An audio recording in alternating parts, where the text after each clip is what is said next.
Hello dear, मैं विकास शर्मा आप सभी का स्वागत करता हूं आपके अपने YouTube channel bottom to top classes में। दोस्तों, जैसा कि मैं आपको इन्फॉर्म कर दूं कि मैंने मैथ का बेसिक क्लास को स्टार्ट किया था और मैंने पहले क्लास को अपलोड किया था जिसमें आपके मैंने बेसिक कॉन्सेप्ट को बताया था, हर एक छोटे छोटे पॉइंट को आपको समझाया था। दोस्तों, उम्मीद करता हूं कि आपको वो वीडियो पसंद आया होगा और आज आपका ये क्लास 2 है और इसमें भी हम बेसिक कॉन्सेप्ट से चलेंगे, आपको हर एक पॉइंट को समझाते चलेंगे। दोस्तों, ये वीडियो उन छात्रों को अधिक मदद करेगा जो आपके मैथ में बिल्कुल कमज़ोर हैं, मैथ में कुछ भी नहीं जानते हैं। दोस्तों, अगर आपको वीडियो पसंद आए तो वीडियो को लाइक करें और अभी तक मेरे चैनल पे नए हो तो चैनल को सब्सक्राइब करें और बेल आइकन को भी प्रेस कर दें ताकि मैं जो भी वीडियो अपलोड करूंगा उसका नोटिफिकेशन आपको मिलता रहेगा। तो चलिए दोस्तों, हम वीडियो को स्टार्ट करते हैं और इसमें हम हर एक छोटे छोटे पॉइंट को समझेंगे। तो इसमें आपका जो पहला आपका जो दिख रहा होगा पॉइंट क्या लिखा हुआ है, बीजगणितीय सक्रियाएं यानी कि अलजेब्रिक ऑपरेशन से जो भी आपके छोटे छोटे पॉइंट होंगे हम उनको समझते चलेंगे। इसमें जो आपका पहला पॉइंट है क्या लिखा हुआ है, चर राशियाँ यानी कि वेरिएबल। चर राशियाँ किसे कहते हैं, तो जिसका मान ज़रूरत या आवश्यकता के अनुसार बदलता रहता है उसे हम चर कहते हैं, अर्थात किसी अंक का मान उसकी ज़रूरत के हिसाब से बदलता रहता है वह चर कहलाता है। इसका कहने का मतलब क्या है कि जो आपके चर होते हैं वो आपके कौन कौन से चर होते हैं, तो ए बी सी डी, इसी प्रकार से आपका एक्स वाई और जेड जो हैं ये आपके क्या हैं, तो ये आपके चर राशियां हैं। यानी कि आप कभी भी प्रश्न में कभी ए मान लेते हैं, कभी बी मान लेते हैं, तो कभी एक्स मान लेते हैं, तो कभी वाई मान लेते हैं। यानी कि चर में जो राशियां का जो मान है वो ज़रूरत के हिसाब से बदलते रहता है। यानी कि आपको यहाँ पे एक पॉइंट याद रखना है कि जो चर राशियाँ का मान जो है वो ज़रूरत या आवश्यकता के अनुसार बदले जाते हैं। बस आगे बढ़ते हैं और अगले पॉइंट को देखते हैं। अगला जो आपका पॉइंट लिखा हुआ है क्या, चर के कितने प्रकार होते हैं, तो चर के जो हैं दो प्रकार होते हैं। पहला आपका प्रकार है स्वतंत्र चर और दूसरा आपका प्रकार है परतंत्र चर। अब स्वतंत्र चर और परतंत्र चर क्या होता है तो उसके बारे में भी हम समझेंगे। तो चलिए हम आगे बढ़ते हैं। जो कि आपका पहला पॉइंट है स्वतंत्र चर। तो स्वतंत्र चर जो है वो राशि का वह प्रकार होता है जो किसी मान को ग्रहण कर सकता है, अर्थात उसकी जगह किसी भी मान को रखा जा सकता है। जैसे कि आप x बराबर 2 मान लेते हैं, x बराबर 3 मान लेते हैं, x बराबर 5 मान लेते हैं। यानी कि जो मान होता है वो आप कुछ भी रख सकते हैं, यानी कि इसका मान जो है वो कुछ भी रखा जा सकता है। यानी कि x कभी मान अपना 2 रख लेगा, कभी 4 रख लेगा, यानी कि यह अपने मानों को कुछ भी ग्रहण कर सकता है। आगे बढ़ते हैं। अगला जो आपका जो टाइप है वो आपका क्या है, तो आपका परतंत्र चर। तो परतंत्र चर क्या होता है, तो परतंत्र चर चर राशि का वह प्रकार होता है जिसका मान पूरी तरह से स्वतंत्र चर के मान पर निर्भर करता है। यानी कि परतंत्र चर राशि अपने मान के लिए स्वतंत्र नहीं है, परतंत्र चर का मान स्वतंत्र चर पर निर्भर करता है। जैसे हम इसको एक एग्जाम्पल से समझेंगे कि परतंत्र चर होता क्या है, तो आइए एक उदाहरण के माध्यम से समझते हैं कि स्वतंत्र चर और परतंत्र चर में क्या अंतर है। जैसे मैंने एक इक्वेशन लिया है x बराबर 3y प्लस में 7, क्या लिया है, x बराबर में 3y प्लस के 7। इसको हम आगे समझेंगे। तो इसमें जो है आपका क्या लिखा हुआ था, इक्वेशन x बराबर 3y प्लस में 7। तो इसमें जो आपका x का मान जो है वो आपका किस पे निर्भर करता है, तो y के मान पर निर्भर करता है। जैसे आपका इक्वेशन दिया हुआ है, क्या दिया हुआ है, 3y प्लस का 7 दिया हुआ है। अगर आप x का यहाँ y का मान अगर आप 3 रख ले, क्या रख ले, 3 रख लें, तो यहाँ x किसके बराबर हो जाएगा, तो अगर आप गुना करेंगे तो 3 तरीका 9 और 9 और 7 कितना हो जाएगा, 16 हो जाएगा। अगर उसी प्रकार से अगर y का मान अगर आप 2 रखते, y का मान अगर आप 2 रखते तो कितना हो जाता, 13, यानी कि x बराबर क्या हो जाता, 13। अगर आप y का मान 2 रखते, 2 तो मैंने रख लिया, y का मान ले कि आप 4 रखते, अगर तो y का मान अगर आप 4 रखते तो कितना हो जाता है, x बराबर 19 हो जाता। यानी कि आप यहाँ से देख पा रहे होंगे कि हम y को जैसे जैसे मान में बदल रहे हैं तो x के मान में परिवर्तन हो रहा है। यानी कि जो x का मान है वो y के मान पर निर्भर है। यानी कि हम y का मान रख रहे हैं तभी आपका x का मान आ रहा है। यानी कि आपको समझ में आया होगा कि परतंत्र क्या होता है। तो परतंत्र क्या होता है, तो उसका जो मान है वो आपके y पर निर्भर करते हैं, यानी कि दूसरे पर निर्भर करते हैं। उसी को हम क्या बोलते हैं, तो परतंत्र चर कहते हैं। यहाँ पे लिखा हुआ है कि यहाँ x का मान y चर पर निर्भर है। अगर हम y का मान 1 रखें तो x का मान 10 होगा। अगर y का मान 3 रखें तो x का मान 16 होगा। यानी कि कहने का तात्पर्य यह है कि x का मान y के मान पर निर्भर है। जैसे कि हम y का मान बदलेंगे x का मान खुद ही बदल जाएगा। अतः y यहाँ पर स्वतंत्र चर और x जो है वो आपका परतंत्र है। आपको पता होगा कि स्वतंत्र और परतंत्र कहते हैं। तो यहाँ पे y जो है, यहाँ पर y क्या है, स्वतंत्र है। हम y को कुछ भी मान रख ले रहे हैं, उसके y के परिवर्तन करने के बाद जो है x का जो है वो आपका x क्या हो गया, परतंत्र हो गया। यानी कि y का मान हम कुछ भी रख रहे हैं जिसमें आपका x का मान बदल जा रहा है। यानी कि इसमें आपका y जो है स्वतंत्र है और x आपका परतंत्र है। आपको समझ में आया होगा स्वतंत्र और परतंत्र में अंतर। आगे बढ़ते हैं और अगले पॉइंट को देखते हैं। अगला जो आपका पॉइंट है क्या है, लिखा हुआ है अचर राशियाँ यानी कि कांस्टेंट क्या होता है। तो अचर राशि उसे कहते हैं जिसका मान कभी भी नहीं बदल, क्या लिखा हुआ है कि अचर संख्या उसे कहते हैं जिसका मान कभी भी बदला नहीं जा सकता। अर्थात ऐसी राशि जिसका मान हम बदल नहीं सकते वह अचर राशि कहलाती है। जैसे 1, 2, 3, 4, 5 इनका मान हम बदल नहीं सकते। हम कभी भी 5 को 9 नहीं कर सकते। अचर 2 प्रकार के होते हैं, निरपेक्ष अचर और स्वेच्छ अचर। यानी कि अचर किसे कहते हैं, तो अचर जो है जिसका मान कभी भी बदल नहीं सकता। जैसे आप मान लेते हैं 6 को, तो 6 को आप कभी भी 7 नहीं लिख सकते हैं। आप 8 को जो है कभी भी 9 नहीं लिख सकते हैं। 5 को कभी आप 9 के बराबर नहीं कर सकते। 5 5 होगा, 9 9 होगा। यानी कि ये कभी भी बदला नहीं जा सकता है। और अचर के जो 2 आपके टाइप है, कौन कौन से हैं, निरपेक्ष और स्वेच्छ अचर। आगे बढ़ते हैं और अगले पॉइंट को देखते हैं।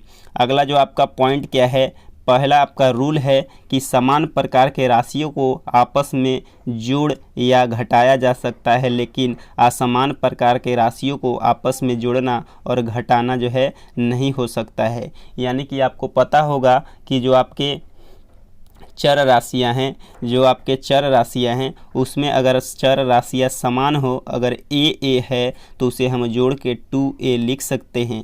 अगर आपका a और b है, ये दोनों असमान राशियां हैं क्योंकि ये आपका a है और ये b है, तो ये कभी भी नहीं जुड़ सकता है, a प्लस b ही रहेगा। अगला आपका है 2a प्लस का 3a, तो इसमें देखेंगे कि जो आपका दोनों सेम राशियां हैं तो इसको हम जोड़ के 5a लिख सकते हैं।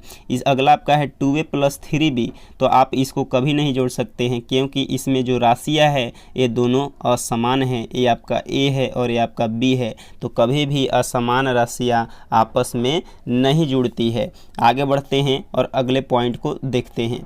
अगला जो रूल आपका सेकेंड है, क्या रूल है आपका, असमान प्रकार के राशियों के साथ गुना और भाग भी नहीं किया जा सकता है। जैसे आप a बटा b है तो आप भाग नहीं देख सकते हैं क्योंकि दोनों आपका असमान राशियां हैं। जैसे आपका मान लेते हैं अगला आपका रहेगा a और b रहेगा और c और d रहेगा, तो आप कभी भी भाग नहीं देख सकते हैं, गुना भी नहीं कर सकते हैं। a b multiply c d से आप मल्टीप्लाई नहीं करेंगे तो वही सेम यही चीज़ आएगा। यानी कि आप मल्टीप्लाई करके दूसरा मान नहीं बदल सकते हैं। आपको चीज़ें, उम्मीद करता हूं कि आपको चीज़ें समझ में आ रहा होगा। अगर आपको पसंद आ रहा है वीडियो तो वीडियो को लाइक करें। इसमें क्या लिखा हुआ है कि असमान प्रकार के राशियों के साथ हम गुना और भाग नहीं कर सकते। अगर आपका समान रहता, a बटा a रहता, तब आप कट के इसके बराबर 1 के बराबर लिख सकते थे। जैसे आपका रहता 4a बटा में 2a, तब आप काट सकते थे क्योंकि इसकी राशियाँ समान है। यानी कि असमान राशियों के साथ गुना और भाग नहीं होता है। आगे बढ़ते हैं और अगले पॉइंट को देखते हैं। अगला जो आपका पॉइंट नोट लिखा हुआ है, 2 चर राशियों के बीच अगर कोई चिन्ह ना हो तो उसे गुना का चिन्ह मानते हैं। जैसे आपका लिखा हुआ रहता है a गुने b, तो इसमें अंदर जो है आपका जो है चिन्ह लगा हुआ है, तो हम मानते हैं कि गुना है। अगर इसको हम देखेंगे तो इसके बीच में कोई चिन्ह नहीं लगा हुआ है तो उसे हम a गुने b मानेंगे, यानी कि जिन राशियों के बीच अगर कोई जो है चिन्ह ना लगा हुआ हो तो हम उसे गुना मानते हैं। क्या मानते हैं? गुना मानते हैं। जैसे आपका a गुने b गुने c, a b c और a और आपका बीच में पॉइंट दिया हुआ है, तो इसका तीनों का मान जो है बराबर होता है, यानी कि a गुने b गुने c, इसके अंदर कुछ नहीं दिया हुआ तो ये भी आपका a गुने b गुने c है, ये भी आपका a गुने b गुने c है, यानी कि तीनों का मान बराबर है। आगे बढ़ते हैं और अगले पॉइंट को देखते हैं। अगला जो आपका पॉइंट रूल नंबर 3 है कि समान प्रकार की चर राशियों का गुना और भाग निम्नलिखित नियमों के अनुसार होता है। क्या नियम है आपका? तो पहला नियम है यदि आधार बराबर है तो गुना करने पर घातें जुड़ जाती है। जैसे आपका a का स्क्वायर गुने a का क्यूब है, तो इसमें देखेंगे कि बेस और बेस क्या है? समान है। इसमें देखेंगे तो राशि a है, इसमें भी a है, तो जब बेस बेस समान होता है तो पावर क्या होता है? जुड़ जाता है। तो इसका पावर देखेंगे कि 2 पावर है, इसका पावर कितना है? 3 पावर है, तो ये जुड़ कर क्या बन जाएंगे? a के पावर 5। इसमें आपका दिया हुआ है 3 का स्क्वायर गुने 3 का पावर 5, तो देखेंगे कि इसका बेस बेस समान है। जब बेस बेस समान होता है तो पावर जुड़ जाता है, यानी कि 3 का पावर कितना हो जाएगा? 7 हो जाएगा। आपको उम्मीद करता हूं कि ये भी पॉइंट आपको समझ में आया होगा। आप याद रखें कि जब बेस बेस समान रहेगा तो पावर जुट जाएगा, यही आपका नियम है। अगर बेस बेस समान नहीं होगा तो पावर कभी भी नहीं जुटेगा। अगला आपका क्या पॉइंट है कि यदि किसी संख्या का घात कुछ भी नहीं हो तो उसका घात हम उसका घात मानते हैं, तो उसका घात हम 1 मानते हैं। यानी कि अगर 2 दिया हुआ है तो 2 का ऊपर कुछ नहीं है तो इसका घात हम 1 मानते हैं। 5 के ऊपर कुछ नहीं दिया हुआ तो इसका घात हम 1 मानते हैं। 8 के ऊपर कुछ नहीं दिया हो तो इसका घात 1 मानते हैं। 7 के ऊपर कुछ नहीं दिया हो तो इसका घात 1 मानते हैं। 6 के ऊपर कुछ नहीं दिया है तो इसका घात 1 मानते हैं। यानी कि किसी भी संख्या के ऊपर घात नहीं दिया हुआ हो तो उसका घात हम 1 मानते हैं। उम्मीद करता हूं कि आपको वीडियो जो है पसंद आ रहा होगा। अगला जो आपका पॉइंट है, पॉइंट नंबर आपका नियम जो दूसरा है वो क्या है कि यदि आधार बराबर है तो भाग करने पर जो आपका घात जो है घट जाता है। जैसे आपका a का पावर 5 है और आप भाग दे रहे हैं a के पावर 2 से, तो जब भाग देंगे तो आपका जो पावर है घट जाएगा, यानी कि 5 में से 2 घटाई देंगे तो कितना आ जाएगा? 3 आ जाएगा। उसी प्रकार से जब आपका यहाँ पे 5 के पावर 9 है और 5 के पावर 6 है, यानी कि ये दोनों आपका जो है समान होना चाहिए। जब समान होगा तो आपका पावर घट जाएगा, यानी कि 5 के पावर 3 हो जाएगा। उसी प्रकार से आपका 3 के पावर 9 है और 3 के पावर 2 से भाग दे रहे हैं तो जो पावर है वो पावर घट जाएगा, यानी कि 3 के पावर 7 हो जाएगा। जब आपका आधार बराबर रहेगा तभी, ऐसा नहीं कि 5 के पावर आपका 3 है और 2 के पावर 2 से भाग दे रहे हैं तो हम आपको जो है कि आ जाएगा आंसर। जैसे आप लिख लेते हैं कि 5 के पावर 3, तो ये आपका गलत है। जब आपका आधार सेम रहेगा तभी ये नियम लगेगा। जैसे कि इसमें सबका आधार समान है, 3 ऊपर भी है 3 नीचे है, तब मैंने पावर को घटा के 7 लिखा। यहाँ पे आपका जो आधार है समान होना चाहिए, तब ये नियम फॉलो करेगा। तो चलिए हम आगे बढ़ते हैं और अगले कॉन्सेप्ट को समझते हैं। अगला जो आपका कॉन्सेप्ट है क्या है आपका कि कोष्टक खोलने पर घात से घात में गुना हो जाता है। जैसे आपका लिखा हुआ है a के पावर x और उसके ब्रैकेट में कोष्ट देने के बाद फिर y है, तो जब आप कोष्ट को खोलेंगे तो क्या हो जाएगा? तो a और x गुने y हो जाएगा, यानी कि कोष्ट खोलने के बाद घात में गुना हो जाता है। एग्जाम्पल से आप समझिए, जैसे आपका -2 के पावर 2 दिया हुआ है, इसके बाद कोष्ट लगा कर फिर उसके -2 दिया हुआ है, तो इसमें क्या होता है कि जब आप कोष्टक को हटाएंगे, इस कोष्टक को हटाएंगे तो ये दोनों में क्या होता है? मल्टीप्लाई हो जाता है, यानी कि -2 और -2 में गुना करेंगे तो क्या हो जाएगा? 4 हो जाएगा, यानी कि -2 का पावर 4। अब इसको गुना करेंगे तो -2 गुने -2 गुने -2 गुने -2। अब मैंने बताया था कि माइनस को गिन लेना है। अगर माइनस सम रहेगा तो आपका आंसर प्लस में आएगा, अगर विषम में रहेगा तो माइनस में आएगा। तो यहाँ पे देखेंगे माइनस कितना बार आया है? 4 बार आया, यानी कि आपका जो आंसर आएगा वो प्लस में आएगा। आप गुना कर लीजिए, 2 दूना 4, 4 दूना 8, 8 दूना 16। उम्मीद करता हूँ कि आपको समझ में आ रहा होगा। आगे बढ़ते हैं और अगले पॉइंट को देखते हैं। अगला जो आपका रूल क्या है कि असमान घात वाले समान प्रकार के चरों का जोड़ और घटाना नहीं किया जा सकता है। जैसे आपका x के पावर 5 और x के पावर 2 को आप कभी भी नहीं जोड़ सकते हैं, क्योंकि असमान घात है। यहाँ पे देखेंगे तो इसका घात 5 है, इसका 2 है, तो ये कभी भी जुट नहीं सकता है। अगला आपका दूसरा पॉइंट है x के पावर 7 प्लस में x के पावर 3, तो ये कभी भी जुट नहीं सकता है। अगर सेम रहेगा तो x के पावर 5 रहेगा और यहाँ पे x के पावर 5 रहेगा। अब ये दोनों को जोड़ना है तो 2x के पावर 5 हो जाएगा। क्या हो जाएगा? 2x के पावर 5 हो जाएगा। आगे बढ़ते हैं और अगले जो है आपका क्वेश्चन दिया हुआ है, इस क्वेश्चन को थोड़ा सॉल्व करने का प्रयास करेंगे। जैसे आपका लिखा हुआ है, क्या लिखा हुआ है? 2 के पावर 50 और मल्टीप्लाई करना है 2 से, तो 2 का पावर कुछ नहीं है तो हम क्या मान लेंगे? E1 मानेंगे, क्योंकि मैंने बताया था कि जिस नंबर के ऊपर कुछ नहीं हो तो उसका घात हम 1 मानते हैं। तो यहाँ से आपका बेस समान हो गया तो पावर क्या हो जाएगा? जुट जाएगा, यानी कि 2 का पावर कितना हो जाएगा? तो 50 और 1 51, जो इस क्वेश्चन का करेक्ट आंसर होगा। तो चलिए हम आगे बढ़ते हैं और अगले प्रश्न संख्या को सॉल्व करते हैं। अगला आपका प्रश्न है 2 के पावर 25, इसके बाद मल्टीप्लाई करना है 4 से। तो इसको करने का तरीका क्या है? तो आपका क्या लिखा हुआ है? 2 के पावर 25, इसके बाद हम क्या करेंगे? इस 4 को आप कैसे लिखेंगे? 2 के पावर 2 लिखेंगे तभी तो आपका 4 के बराबर हो जाएगा। तब आपका बेस समान हो गया तो पावर क्या हो जाएगा? जुट जाएगा, यानी कि 2 का पावर 27 हो जाएगा इस क्वेश्चन का करेक्ट आंसर। आगे बढ़ते हैं और अगले प्रश्न को सॉल्व करते हैं। अगला आपका प्रश्न है 4 के पावर 25 गुने 8 के पावर 3 है, तो आप कैसे लिखेंगे? इसको लिखेंगे 2 के पावर 2 लिखेंगे, यानी कि तब ये 4 के बराबर हो जाएगा। फिर इसके पावर ऊपर 25 है, यानी कि आप ऐसे लिखेंगे, इसको ब्रैकेट में थोड़ा कर लेंगे तो थोड़ा अच्छा लगेगा। इसके बाद मल्टीप्लाई करेंगे, इस 8 को आप कैसे लिखेंगे? तो 2 के पावर 3।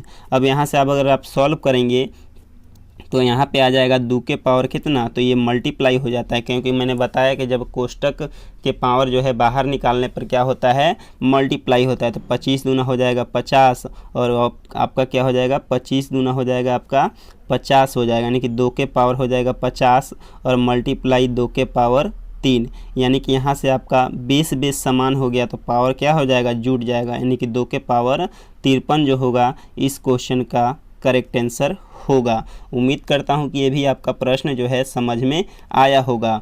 तो चलिए हम आगे देखते हैं और अगले प्रश्न को जो है सॉल्व करते हैं। दोस्तों यहाँ पे जो है आपका इतना ही प्रश्न था और मैंने सारे वीडियो को जो है आपको मैंने सारे क्वेश्चन को बता दिया। दोस्तों अगर आपको वीडियो पसंद आया हो तो वीडियो को लाइक करें और नेक्स्ट टॉपिक में हम अभी बहुत सारे पॉइंट को सीखेंगे। आपके तकरीबन 4 से 5 वीडियो होगा और आपका बेसिक कंप्लीट हो जाएगा। तो तब तक के लिए धन्यवाद।